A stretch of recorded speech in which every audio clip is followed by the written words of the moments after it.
All right, guys, welcome back to the Market Delta Footprint Deep Dive. This is Anthony Drager. We're going to do part 2 of this footprint tools, patterns, and setups. Part 1 was done by Trevor, and this is actually one of my favorite videos to do as part of this deep dive because it brings everything together, and I think you guys will really like it. So when you're going through the agenda to kind of get a sense of what I'm going to talk about today, we're going to pull everything together and reinforce the application of the concepts, which is what makes me, excited about doing this. We're going to list out some core tools. We're going to list out some key patterns and setups to keep it organized and simple, show some examples, kind of go from there. Then I'll also go to a chart and pull out some from there so we're not just looking at images. Some footprint strategies.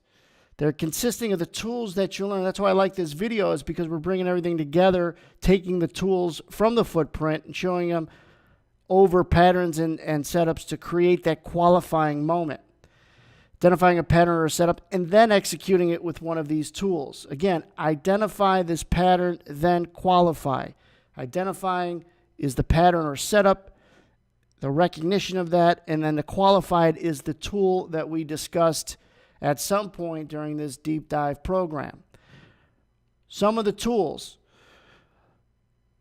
which are what we like to say the techniques used to qualify a setup or pattern, and then execute it with better precision.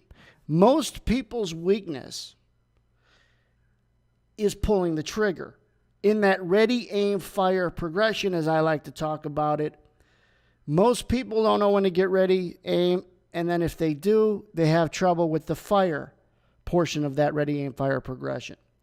You got to have better tools to address the weakness of execution, which is pulling the trigger, knowing when to get long, when to get short, when to blow off support, when to blow off resistance. Disqualifying a particular setup is just as important as qualifying it. Some order flow tools that I'm going to talk about with the green X next to it are going to be all the top 4. Imbalanced triggers here at the top, the filter, some thin spots, delta profile magnets that I want to cover. I could do a whole video just on delta profile magnets. Cumulative delta is what Trevor covered in part 1. This is a cool slide. Tools on the left, patterns and setups on the right. What's cool is, and this isn't science, but the imbalance trigger to begin to show when to, maybe if you follow the green line over, to execute a delta divergence, or an imbalance trigger to execute a naked POC, or take it down to find a higher high or a higher low in that particular pattern of when to get long or when to get short. You look at the filter, and you could talk about using the filter to execute a head fake, and so on. So this is a really cool slide to not only look at and use as part of your education in this program, the deep dive, but build your own out. What is going to be the setup you like, the one that you might even have came up with, or a pattern, and then what are you going to use to execute it? Really important in coming up with your plan. Forget about this, trade your plan your trade. I mean, that's all well said, but just get into the simplicity of what the heck are you looking for after you found your particular pattern? What's next? Some of these patterns and setups, there's a lot of different ones. They're all benefiting from these order flow tools, okay? Some are very discrete patterns. Some are chart patterns. Others are more broad, like a trending market, all right? All different kinds of reasons to make a pattern a pattern. They all could lead to some sort of reversals. That's what I like. I call them B2B moments. Again, that's a whole nother video I could do, but B2B moments are bearish to bullish, bullish to bearish moments that a market changes its mind. So the green X, what I'm going to talk about, what I call long up-down bar, delta divergence is what Trevor had spoke about. Let's go into long up-down bar first, all right? What's important in this? And I've got all the arrows and such all set, but I'm going to throw a pen on it to just give you more clarity. Like we've gone over in every video that I do, and that is up bar, down bar. If you're watching a bird in the sky, this is how your eyes better fixated on this particular chart. All right, up bar in this green arrow, down bar in that red arrow, and then all of a sudden, what we get is a thin spot. We get the market to pick up the pace with a nice thin spot on the way down, creating potential resistance at this dotted white line. to find a place to potentially get short to find this downside. Now, this is just an image of a particular move, but you got to understand the dynamic behind it. This is the pattern. Just focus on these two bars in order to predict the rest and build out that story. When you get a market that jumps in price, I'm almost going to guarantee that you get most people to say what? Before they see anything else in here, what do you get them to think when you see a big jump in price? Boy, I wish I would have bought it, or I'm bullish now. All right? I often call it the fifth grade mentality. Something that's just obvious. They're going to say, yeah, let's buy it. All right? And that's fine. They could buy it. Sometimes it works. Maybe they buy a retracement to there or buy a retracement to there. All along the way, they're wrong, as it turns out. So when you get side-by-side bars that quickly retrace themselves, you get a transitional moment. In this case, from bullish, when all the fifth graders and retail audience thinks, okay, let's buy it. All right, this was my trigger to buy it, already went up, and they get stuck. It's only going to be when people get stuck that's going to qualify high probability type trades. That's the word you want to focus on. Trap, stuck, same thing. Where do traders get trapped? If you're not looking at, when you look at patterns, I'll put it to you this way. When you look at patterns, you want to understand and explain the dynamic of that pattern and make it a pattern that's going to show you potentially a transitional moment where early on you could predict the market just changed direction. I like to call it the market's opinion. I want people, especially people that come and have invested in us, in our educational programs, whether it's this deep dive or some other stuff, to not worry about what your opinion is. Don't worry about what Anthony's opinion is, what Trevor's opinion is, what some other educator's opinion is, or what your opinion is. I want people to focus on what the market's opinion is. What that's going to do for you from a psychological level is give you an easier opportunity to change that opinion because it's not yours. Think about it. Once you put your opinion out there, it's hard to change it because it's your opinion. We get married to it. The market's telling us what it thinks. Walk along with it no matter what your time frame is. Walk along with it. This happens to be a 4 PNF. But what's the market's opinion? And before I see the rest, I'm looking at a long up down bar and I start to get bearish. And when you see a good pattern, you're going to get bearish before most of the rest of the market. It's easy to get bearish once it's way down there. But how about getting bearish when it's just totally retraced an up bar? It totally went from bullish to bearish in a very short period of time. That's potentially a transitional moment. So if you're bearish because of this pattern, now what? You've found the opinion of the market. It's bearish. Well, what next? You can't just sell it. You got to look for a location. Most importantly, where I'm wrong, if I'm short and wrong, probably close to the top of that bar. You don't want it to run all the way back up before you say you're wrong and have too much risk. And then you look for a thin spot within the down bar, within this red arrow bar that I have, to take a shot. Going back to rotation, you're looking for the rotation to come up and slide back down. This 2-bar sequence, in this case a long up-down bar, showed you potential bearishness in the market. Maybe you're also bearish for another reason.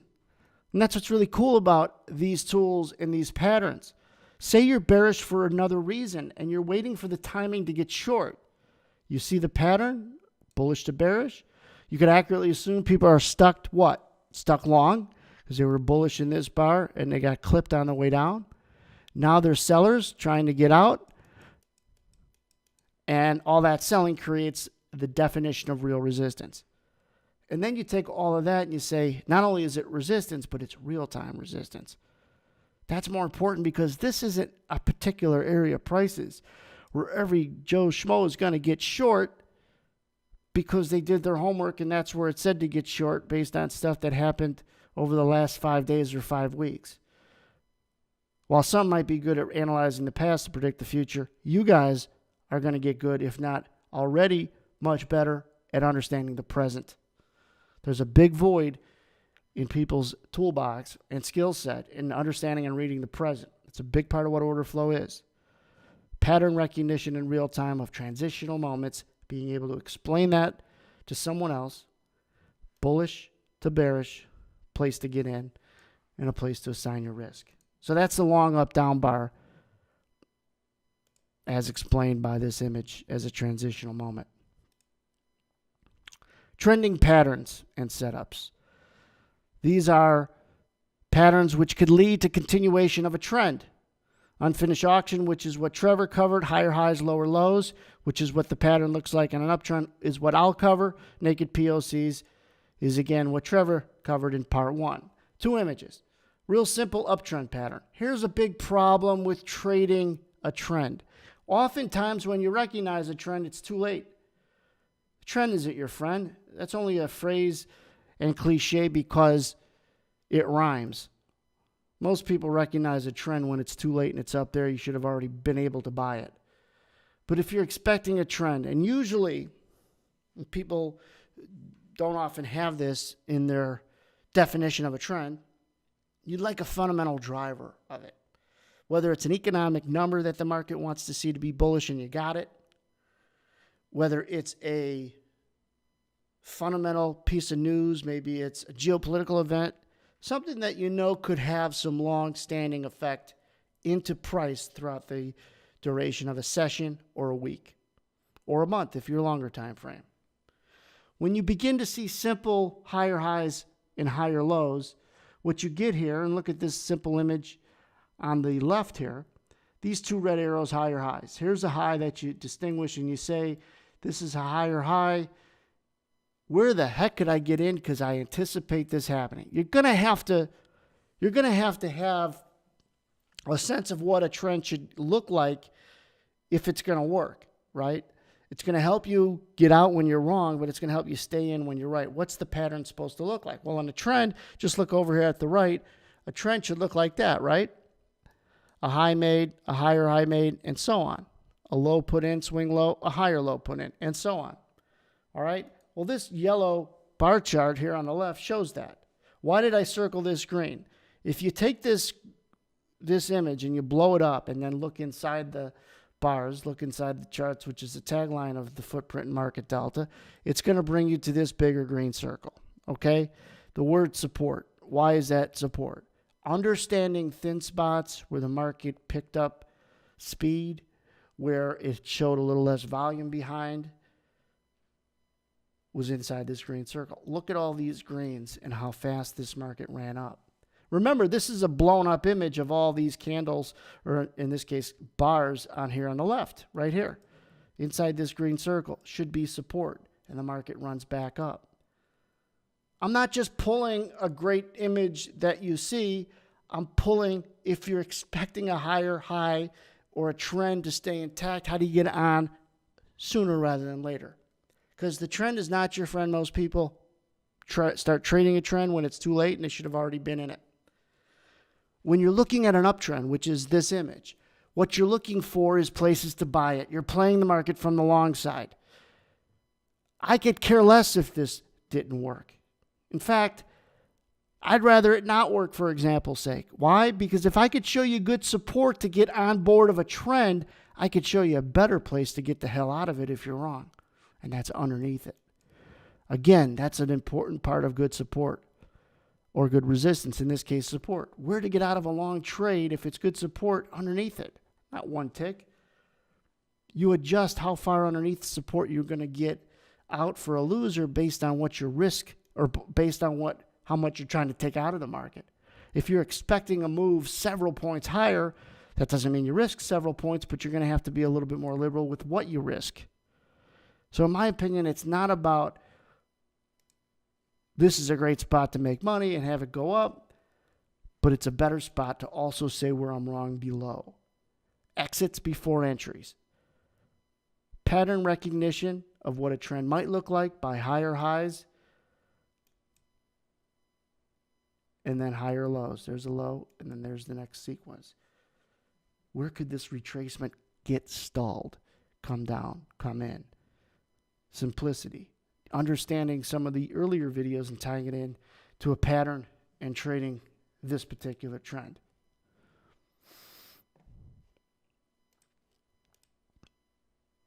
Breakout patterns and setups. So we went to reversals, to trends, to breakouts. Where the stop started is what I like to call it. Head fakes is the other. There's a lot going on this chart. What's the first thing that we want to review and make sure we know? Bird in the sky. You should always be able to draw this pen through it with your eyes. Down bar, up bar, down bar, up bar, okay? First thing that you recognize is, what do I mean about where the stops started? What do I mean by that? When you usually get the market to move fast, like it does inside this red rectangle here, okay? It's generally a collection of a lot of selling and a lot of stops that came out of the market, which sped it up. Anytime you get sell stops, in this example, that have come out, you also get that dynamic of a lot of people that wish they would have sold it, either to get in for a winner on the downside and get short, or get the hell out of their long, and yet they didn't, and they had to realize all this extra pain. This white swooping arrow is extra pain. I do a story, I'm not going to do it in this, I don't think I've done it in this program, but the baby bird story. Helpless, baby birds are helpless, so are people in losing positions dying to get out. Using this thin spot, like I've talked about in previous videos, we talk about how in this area could be really good subsequent, that was a bad line that I drew, really good subsequent real-time, in this case, resistance. If you could start identifying with these areas, and in future videos of this program, we're going to even have better visuals, but I want you to understand the dynamic of why this would work before the how. And when you see a stacked instance, seller, seller, seller, and the market picks up some speed, and you could assume stop started there, you usually get really nice resistance that comes in. Because longs wish they would have got the hell out. What are longs doing all up in here or on this line? They're all trying to sell it, and the market can't get through it. And then what happens is all these X's that represent sell orders, once the market can't go, they just jump down and say, to hell with it, I'll sell it, I'll sell it, I'll sell it, I'll sell it, I'll sell it, I'll sell it. And they end up keeping pressure on the market. And that's the definition of why resistance is resistance. Sellers that have to get the hell out and they're emotional finally say the heck with it, push it down, jump, jump, jump, and race it lower. Remember this fact. Markets don't move because people get into positions. They move because people are trying to get the hell out of positions. That's where all the emotion is going to come from. Not where people get in, it's where they need to get out. If you're in a trade, whether it's a winner or a loser, especially if it's a loser, what happens when you're trying to exit a losing trade? Are you emotional? Of course you are. Well, where could you find on charts where others might be emotional? What direction are they emotional in? Are they buyers or sellers? If they're sellers, it's resistance, and if they're buyers, it's support. If there's enough collected in a certain area, it's great resistance. If enough collected short in an area, it's great support. Longs who are nervous represent resistance. Shorts who are nervous would represent support. What are longs after they're long? Sellers. What are shorts after they're short? Buyers. What do you need for resistance to be resistance? Sellers. And a lot of them trying to get out. Here's what also is great about the definition of resistance when you have it right. They're not sellers to get into a position. They're sellers to get out of a position. So once they get filled or execute, they're done. They're out. If they were sellers to get into a position, then they turn back to buyers, which isn't necessarily good for more downside. When you get someone to sell and they turn into a short, now they're a buyer and they're somewhere below the book, and that could create support. But when you get sellers because they're exiting a position, they sell it, they're not a buyer. They were exiting a long trade. That has to make sense to you because it goes deeper into the definition of a resistance. I'd rather have people trying to sell an area to get the hell out of a stuck long trade than to get into a short trade. Resistance will work a lot better when the dynamic of people exiting a long trade exists over people trying to enter a short trade. Markets move because people exit. And when they have to exit, they even move more violently.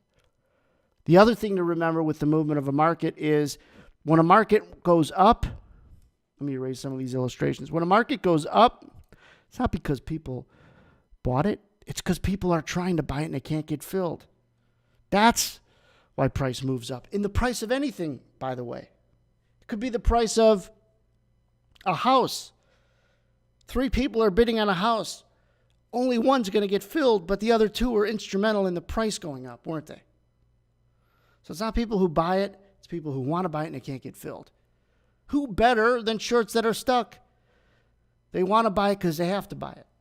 Another metaphor example I give is sitting across the table from a divorced couple if I'm buying a house. That's who I want to be sitting across from. Why? Because they hate each other. They're emotional. They just want out. They're emotional sellers. Where's price probably going? Down because that tired dynamic exists. So you recognize a move before you know any of this. You could assume there's good resistance in that area because you recognize that. Thin spots in the footprint. The name of this pattern is where the stops started, where the breakout broke out.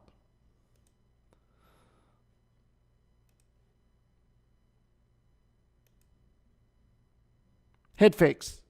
This is a really, I won't say common pattern, but it exists in all markets. On the right side of this slide is a delta profile I'll cover in a moment. Head fakes, you get a breakout, but it's almost like you get back-to-back breakouts, and one was a fake. I'm going to explain the dynamic and the emotions behind why a false breakout creates the real breakout, and call it a head fake. So if we look at this pattern, inside the white box, the white rectangle, what do we see? A consolidation. You know, I talked about how I want people's eyes to focus on a chart with the rotations. It's important to also focus on consolidation boxes, as I call them, congestions, or the fight. So think about that. Where the heck is the fight? This white box that I'm highlighting in yellow, inside here was a fight. The market didn't know which way to go. Longs wanted to go up. Shorts wanted to go down. There's not enough of an imbalance in this area to move it one way or the other. But what happens when the price begins to show a potential victor, like it does at the bottom here? Prices slip through this box. They come through and they quickly come back in. That's the dynamic and the pattern you want to see. What's important in identifying the box is to get the middle set and to say, you know what? I think there's support down in here.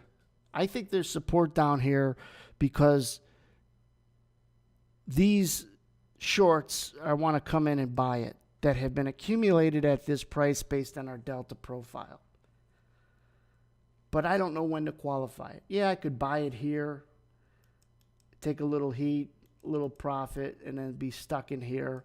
I don't know about you, but I don't like to be in a trade for a long time. The longer I'm in it, the more likely it's probably not going to work. The more time you're in an investment, the less chance it might have of working if it isn't already, right? If it's just staying around where you got in, that's emotional capital you're spending. Yeah, it might go your way eventually, but you want to time it better. Everybody's timing could be better. That's one thing in what I would imagine is a wide range of experience in this program that people are going to go through it. That there are some people trying to get better, some people never have been good, and everything in the middle, everything in between. But one thing you want to keep working on is location, timing. What pattern, what tool, what platform could give you better timing at your particular setup or bias? The market's biased. The market's bullish, but when? So when I see the price slip through, especially if I'm bullish already, and that just doesn't slip through and keep going down, because obviously it's not a head fake, slips lower and quickly jump back in and come back through the middle of this particular fight. To me, then the top of this consolidation box is in trouble. And the true breakout to the upside is coming. And the true moment of qualifying along has surfaced. Above the middle, risking below the low of that particular head fake. Not only, if you notice, every setup I talk about where you're wrong before I talk about where you're right. My 13-year-old son get out of winners. But he'd probably suck getting out of losers because he hasn't went through the deep dive yet. Every retail trader get out of winners. Getting out of losers is where the skill set's going to come into play. Taking a trade, losing, and not being afraid to take the next one. That's a loser. Next one. Consistency is what I'm after for all you guys. I'd rather you be consistently bad than inconsistently good. Really, I want to see consistency because anywhere you see success, consistency is right around the neighborhood. It's right next to it. So if you're consistently bad, at least we could say, hey, that setup is no good. Something's off. But if you're inconsistently good, we're frustrated. You don't have much to show for it. You're probably not up any money. And we can't qualify what you're doing right or wrong. But if you're consistently bad, we could say, this ain't working. We're going to have to flip some things around. But boy, when you find something that's consistent, we know you're going to trade it consistently. And that's important. Again, this pattern is of a breakout. Now, why would this pattern work? What's the dynamic? Because that's more important than even recognizing the pattern. Let me walk you through this. So you get into this fight. Anytime you start to see the consolidation box form, above the box, people who are short are going to say what? Holy you know what, right? Above the box, people who are short in here are going to get nervous. Below the box, people who are long are going to get nervous. People long are going to get nervous below, and people who are short are going to get nervous above. Make sense? So let's say the market starts to head down with possible momentum breakout to the downside. What does that do to a certain amount of longs inside this box? It shakes them out. If you get shook out as a long, you're no longer a seller above, are you? You could take that sell order away. Think about your OCO when you have a stop. Takes you out of a long. It also cancels your offer above the book, doesn't it? So there's one less seller above. Well, if you get enough people shook out long, and that's what happens when it dips below and then jumps right back, you got enough people who are long to get stopped out. So you just erased or deleted or canceled a bunch of sell orders above. Doesn't it make it easier for price to go up if there's less sellers above? Of course it does. There's another dynamic at play. When you start to break out to the downside, you get people who think it's going down, don't have a position, put one on, and it's to the short side. They see it break out, it comes back, they want to get on it, or they sold it too late of the breakout, and now you just added a collection of shorts. You have less, I'm going to try to write this in here, I'm writing with a mouse. You have less longs when the price dips below consolidation, all right? And then you just picked up more shorts because you got people thinking they missed the breakout and they aggressively sell it. What happens when you have less longs? You have less what? Sellers above. What happens if you get more shorts? You have more what? Buyers. What do you have to do after you get short? Buy it. What do people who were long that just got shook out have to do? Cancel their sell order. If you have more buyers, but yet less sellers, it's easier for price to travel up. In fact, that's the equation that you need for price to go up. More buyers who have to cover shorts and less sellers in this particular sequence who no longer need to sell it. it's easier to go up. That's why this is a pattern that's very important. And if you guys researched patterns in stocks or bought books on stock patterns and everything else, what would you find? You wouldn't find this. You find head and shoulders and bear flags and bull flags and crooked M's and W's and all the stuff that's popular. And people who even understand those patterns couldn't explain to you the dynamic of when they would work. Head fakes, long up, down bars. Those are transitional moments from, in this case, bearish to bullish. It's really important.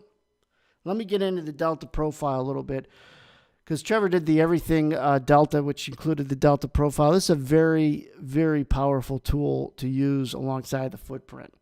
And I'm going to cover this in some detail, but I want to give you the simplistic general outline of it first. And then you could go ahead and build on it from there. But for the most part, when you get a green bump out the profile, this isn't just telling you volume. It's telling you the imbalance of volume. So if over the course of the session, a lot of people sold it versus buying it at that particular price, it's going to be the tallest red compared to the other prices of that session. Okay? So I'm sure there's a lot of market and volume profilers that have taken this course. This is, in my opinion, a much stronger and more powerful profile to watch.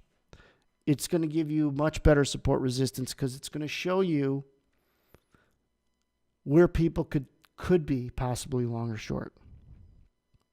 If you get a lot of people short in this area, you're going to find eventually a lot of buying to maybe have to cover that short. Then you find a pattern that transitions the market from bearish to bullish. And you have your cue and your qualifying moment. But take a step back a second. Let's say this Delta profile is giving us an area of where shorts have opened up a position. All that means is that there's buyers coming. And where do people, if the market's coming from higher, if you're short, let's say from below, all right, look at the left side of my screen, and the market rallied against you, you're still short, you're taking a lot of heat. It's happened to all of us. You're anxious, you want to get the hell out. Wouldn't you like to get out as close to where you got in as possible, and maybe even for a scratch or a small profit? Retail guys want to take a small profit because they feel like, oh, I took all this heat, I got to take profit. You should have had your risk identified before you got into the short, so you didn't have to take all that heat. But a lot of people in the industry take a lot more heat than they should. They take big losers and small winners. Happens all the time. But if indeed you were short from this area, as may be shown from the profile, why would the market magnet back to that area and then hold? It's generally a magnet because it likes to go back where there was a flurry of activity, but it holds because people then decide they want to buy it. If indeed the profile is showing you an accurate area of open longs, or in this case, open shorts. There's a couple ways to look at this. When you have aggressive selling, like that's what the Delta profile is showing you, aggressive selling, to the tune of a lot more than any other price in this particular session, okay? It's not just volume. This might be a low volume node in volume profiling, but it's the highest node in this particular session, and it's red. A lot more aggressive selling if you understand imbalances now that you should, because you went through this deep dive and you see a lot more aggressive selling than buying accumulated through this whole session. You could say a lot of people aggressively sold it. But if the market, let's erase some of these illustrations, is higher for the most part, that means there was some really good buying absorption. So you got a cool dynamic. If you've got stuck shorts or longs, because if you're above the market, shorts are stuck and longs are sellers. When you have longs that are sellers because of all the absorption of the selling, why does it want to come back down? Because they're sellers. The market always sells it back down to where a lot of people got long and holds to where a lot of people got stuck short. Think about that and write that down. The market likes to go back down to where a lot of people would have got long and likes to hold when a lot of people got stuck short. So if you have that marriage of open longs and stuck shorts, you're going to have the best resistance. The best support you could find. But also the definition of a magnet. Why is that important? If and when you start to develop good magnets, you just found out the market's opinion. If the price is up here, look at my yellow X, upper left. Price is up there and the magnet is down here, meaning it's below where the market currently is. Are you bearish or bullish? If the market's price is up here and the magnet's below you, are you bearish or bullish? Your answer should be bearish. So if you could get short by another qualifying moment using the footprint as a tool or some pattern up there to get you short, where the hell do you cover? Down in here. The skilled trader isn't necessarily getting long in here. It's covering a short in here. Once they identify good magnets as to where the market wants to go, that's going to define your bias because it defined the market's bias.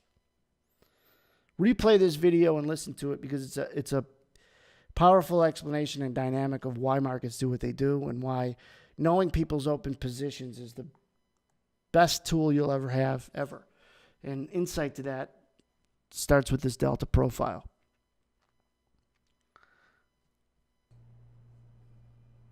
All right, now let's go to a real chart instead of just images and blow this up, pull all kinds of charts together.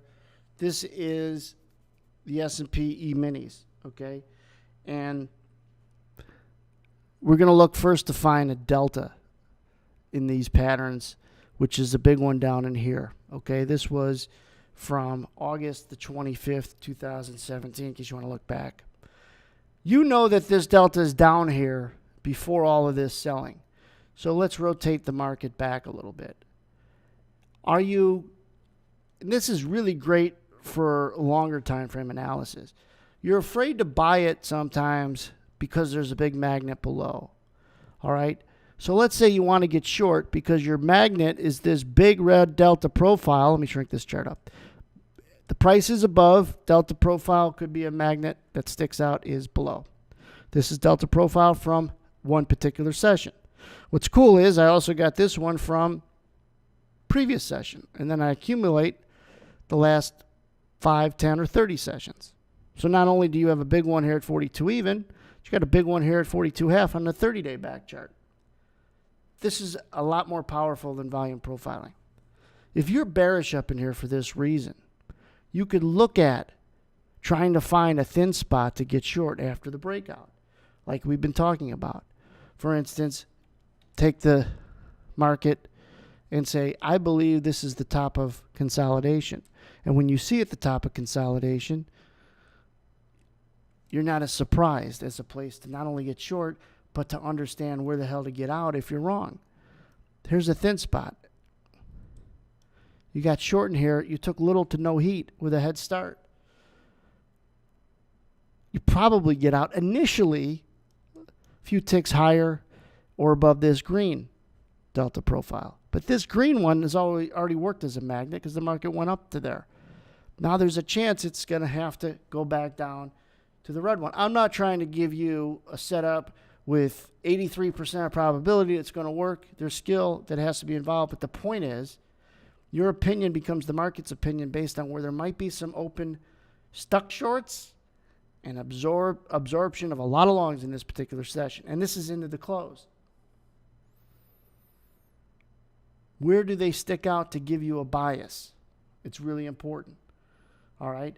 Now let's erase this illustration and just talk about erasing that one too and go a little further back in this particular session. And you can see it's pretty choppy. Here's a long up bar, long down bar, sideways to lower, was the next move, although it just chopped and went nowhere, but it retraced, comes lower.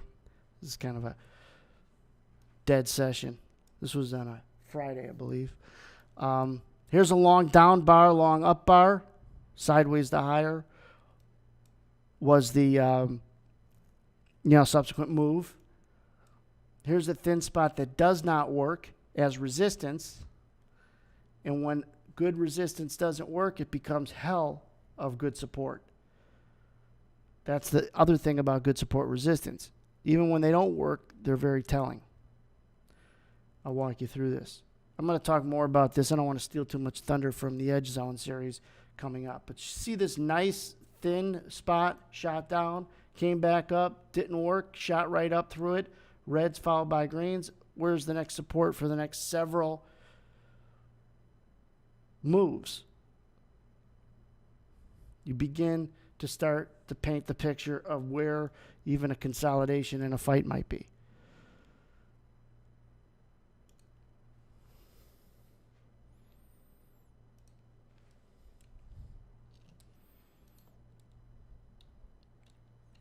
This is back here it was a head fake. You could see the market.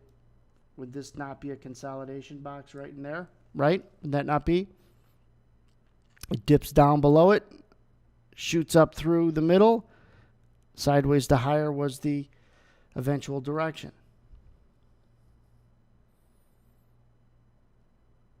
I go back to the chart because I just want to show that this is what I want you guys to do. You just arbitrarily go back sometimes and say, hey, this is a nice thin spot, should work, and then you come and you see it work. And then go over the times that it doesn't work. So you get confident in not knowing that it's going to work 100% of the time, but that there's a probability factor there. When you get, I think 48 evens in this particular session, and I'm able to talk about it because it just happened,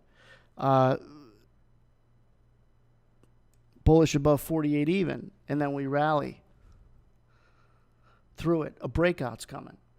And it's like if you ever watch a drama series or a movie and everybody has done that, why do you think they play music? Because they want you to start paying attention. That's what the music is for. They want you to start, it's their cue to let you know when to start paying attention. It's your cue to know when to start paying attention. In fact, if you watched a show and the only times you stripped out everything except in the program when there was some music in the background, you'd understand the whole show. Well, there's no audio in the market, so you got to create that. This consolidation box is going to have shorts inside of here say, holy you know what, when it starts to rally. And sure enough, here's where they say, holy you know what, right in here. This thin spot doesn't hold because then it could get down that far, but this one did. Here's a long up down bar. Sideways to lower was the next. Here's a down bar, up bar. Where's the next direction? Down, up, then it's up. I can go over many examples. What we're trying to do is create that progression of what? The progression of tool, what it is, what it shows you, how it's a order flow mechanic, patterns that you could recognize to find this. Not necessarily moving the market, but a transitional moment. At the time, you knew who the killer was. At the time, you knew who was going to win the game. And if you're good at watching sports, you know where the momentum is, who has it, and when they lose it, right? Well, get good at that when you're reading a chart and watching a market. Transitional moments are when the music was supposed to start. The retail audience never hears the music. Hopefully, now you guys will. There's some really good sessions throughout this deep dive program. This will be one in front of the edge zones, which you guys are going to like. A better way and visual to kind of look at this stuff. You'll really enjoy it. But keep going off the exercises of going back and trying to identify these patterns as they're happening. and not in just one blanket, looking at an entire chart, because it's going to seem easier when you see it. There's one last thing I'll add about real time is that